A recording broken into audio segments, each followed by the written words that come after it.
এই প্রবাসের মাটিতে কিছু কিছু ব্যাককল সুদা প্রবাসী আছে যেগুলো বালের মাথাও বুঝে না। ব্যাংকে টিয়া ভাড়া মুনা, হুন্ডিতে টিয়া ভাড়া, বিকাশে টিয়া ভাড়া, ব্যাংকে টিয়া ভাড়া মুনা। দেখুন বাংলাদেশ কিভাবে চলে। আপনারা না নিজের গোয়া নিজে ঠিক মতো মাতে পারেন কথা, ঠিক আছে? আসিফ নজরুল স্যার কি এমন খারাপ কথা কইছে, ডক্টর ইনু স্যার কি এমন খারাপ কথা কইছে? আইন সবার জন্য এক সমান, যে দেশে যে আইন আইন মাইনা চলতে হবে।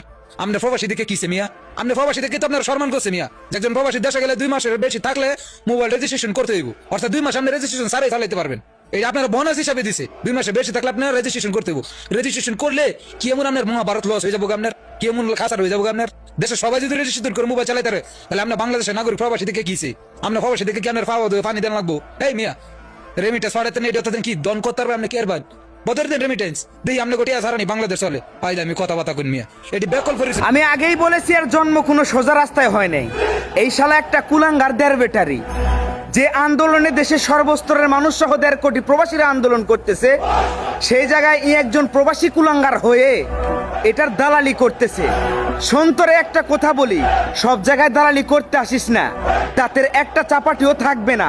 শেষ বয়সে অন্যজন ভাত চাবাই দিলে খাইতে পারবি, নাইলে খাইতে পারবি না।